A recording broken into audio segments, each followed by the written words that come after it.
ครึ่งให้คนงานกัมพูชาที่อยู่ในประเทศไทยหัวจะปวด แต่คนไทยยังได้โจมด่างยังได้เข่าแถวกันเป็นกิโล2 กิโลมึงเป็นไผบักบอยมึงสิมาขอคนละเครื่องถึงกูนี่ยิงแขวแล้วยิงแขวอีกก็ยังบ่ผ่านอยู่ จะกระพริบตาหันสายหันขวางึกหน้างึกหลังก็ยังบ่ผ่านอยู่มึงเป็นเมนในบอย โอ้ยอีพอมึงเป็นผู้ใดมึงสิมาขอคนละเครื่องโอ้ยเนาะหัวจะปวดน้ำบอยดีว่ะสวัสดีครับผมสวัสดีครับพ่อแม่พี่น้อง FC ทุกคนที่ติดตามเบาต้นตลอดมาในกรณีรัฐบาลแจกคนละครึ่งให้ประชาชนคนไทยทุกคนคือมีอินฟลูเอนเซอร์ก็ออกมาอินฟลูเอนเซอร์เขมรออกมาเรียกร้องว่าอยากให้คนงานกัมพูชาอยู่ในประเทศไทยอยากได้คนละครึ่งเหมือนกันเนาะอยากได้คนละครึ่งเหมือนกันเบาต้นก็งงในกับความคิดนี้นะทุกคนงงกับความคิดนี้มากบอต้นอยู่กับเท่าแก่บอต้นนี้อยู่10 ปีแล้วครับทุกคนบอต้นไม่เคยอยากเรียกร้องได้อะไรนะเนาะคือบอต้นได้มาทำงานในประเทศไทยแล้วก็บุญหัวแล้วทุกคนบุญหัวแล้วที่เขาเปิดโอกาสให้เราเข้ามานะไม่ว่าเขมรพม่าลาวเราได้เข้ามาทำงานในประเทศไทยเรามีงานทำเราได้มีเงินเดือนทุกเดือนนี่ก็มันบุญหัวมากมายแล้วอย่าไปเรียกร้องเอาอะไรคนละครึ่งอันนั้นมันเป็นของคนของประเทศเขาคนที่เสียภาษีเนาะคนที่เสียภาษีเขาก็แจกให้เป็นคนพลเมืองของคนไทยมีบัตรประชาชนไทยเราเนี่ยเป็นแค่ผู้อาศัยเนาะเป็นแค่ผู้อาศัยไม่ใช่เป็นเจ้าบ้านเราไม่ได้เสียภาษีเหมือนคนไทยเนาะเราไม่ได้เสียภาษี 100% เหมือนคนไทยคนไทยเนี่ยเขาเสียภาษี 100%เสียภาษี 100% แต่เราเนี่ยเราแค่เสียภาษีเราซื้อสินค้าเนาะเราซื้อสินค้าเราก็เสียภาษีแต่เราไม่ได้เสียภาษีครัวเรือนเนาะเราไม่ได้เสียภาษีเงินได้ให้เข้าใจนะเหม็นให้เข้าใจเนาะคือคนลาวเขาไม่ได้เคยเรียกร้องนะคนละครึ่งเนี่ยถามว่าคนลาวได้ไหมคนละครึ่งได้ครับทุกคนคนลาวได้คนละครึ่งอะไรครับเงินเดือนออกมาแบ่งกันคนครึ่งกับเมียได้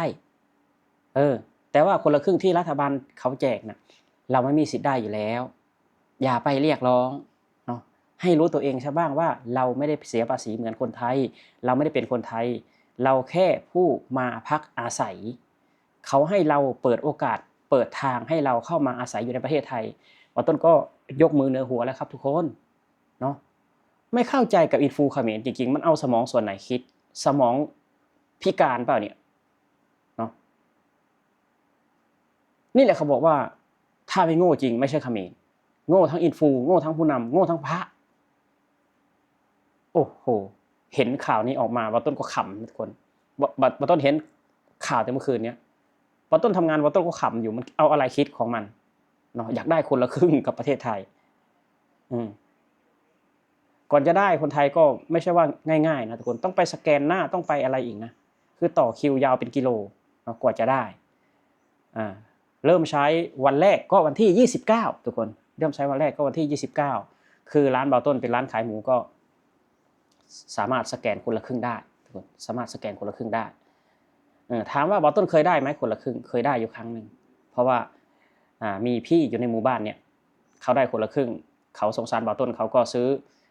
ยาสีฟันสบู่ให้เบาต้นก็ขอบคุณพี่มากๆเนาะที่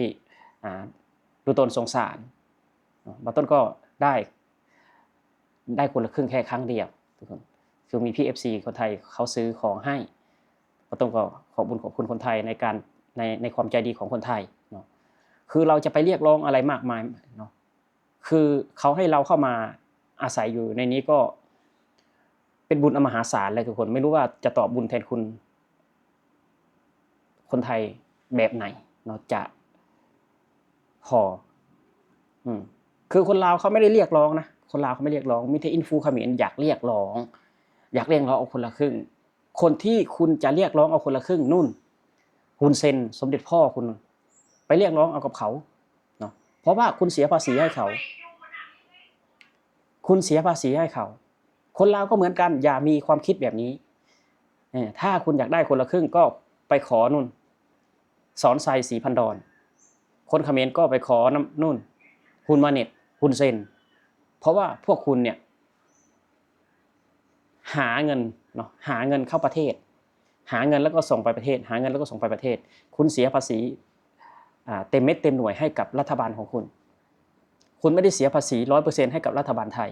คุณเสียภาษีแค่บางอย่างเนาะคุณเสียภาษีแค่บางอย่างเพราะฉะนั้นเลิกได้เลิกความคิดแบบนี้อย่าพูดออกมาอีกให้คนอื่นได้ยินอีกอายเขาเนาะอายเขาคนที่คิดแบบนี้ได้ไม่ใช่คนฉลาดนะทุกคนคนโง่เท่านั้นที่คิดแบบนี้ได้โอ้โหเนาะบอต้นเห็นหน้าอินฟูคนที่ออกมาพูดแล้วมันเอาสมองส่วนไหนคิดกันแน่เอาสมองส่วนไหนคิดกันแน่นี่แหละทุกคนคือประเทศที่เขาเจริญประเทศที่เขาพัฒนาไปอีกขั้นหนึ่งเขาจะมีแบบนี้เนาะเขาจะมีแบบนี้คือประเทศไทยก็มีเงินแจกมีเงินแจกประชาชนคนละครึ่งอะไรเงินประชารัฐหลายๆอย่างเงินคนจนเงินน้ำท่วมนาเงินภัยแล้งมีหมดเนาะมีหมดคือประเทศที่เขาพัฒนาเขาจะมีแบบนี้ครับเขาจะมีแบบนี้นี่แหละคือถ้าเราจะเปรียบเทียบว่าประเทศไหนเจริญกับประเทศเจริญกับประเทศไม่เจริญเขาวัดกันตรงนี้ครับเขาวัดกันตรงที่รัฐบาลช่วยเหลืออะไรบ้างรัฐบาลแบ่งเบาอะไรบ้างการเป็นอยู่เนาะคือประเทศเขมรนี่เคยได้แบบนี้ไหมเคยได้รัฐบาลแจกแบบนี้ไหมนะที่คุณบอกว่าอีก10 ปีข้างหน้าจะเจริญเทียบเท่าประเทศไทยคุณเอาคนละครึ่งนี่มาวัดกันก็ได้นะประเทศไทยมีคนละครึ่งตั้งแต่ 2-3 ปีที่แล้ว2-3 ปีที่แล้วแต่ประเทศคุณเคยได้ไหมรัฐบาลเคยให้ไหม100 บาทเนี่ยต่อปีเคยได้ไหมไม่ได้บ้านมาต้นเคยได้ไหมล้าน100 บาทต่อปีไม่เคยมีครับทุกคนนี่แหละคือศักยภาพของประเทศที่เขาพัฒนาศักยภาพของประเทศที่มีผู้นำที่ฉลาดเขาจะหาเงินมาแจกประชาชนเหมือนร้านค้าหรือว่าบริษัทเขาจะคืนทุนให้ลูกค้าคืนกำไรให้ลูกค้าเห็นไหมบริษัทเขาบอกว่าลดเท่านั้นเปอร์เซ็นต์เท่านี้เปอร์เซ็นต์เพื่อคืนกำไรให้ลูกค้าอันนี้รัฐบาลก็เหมือนกันทุกคนรัฐบาลก็เหมือนกันเขาบริหารดีเงินเข้ารัฐเยอะเนาะเขาก็เอามาแจกประชาชนแบ่งเบาภาระประเทศที่เจริญเขาไม่ได้วัดกันที่รถหรูเขาไม่ได้วัดกันที่ขับรถนู่นขับรถนี้เนาะเขาวัดกันที่การเป็นอยู่นะการเป็นอยู่ของพลเรือนการเป็นอยู่ของประชาชนในประเทศนั้นๆคุณคิดดูว่า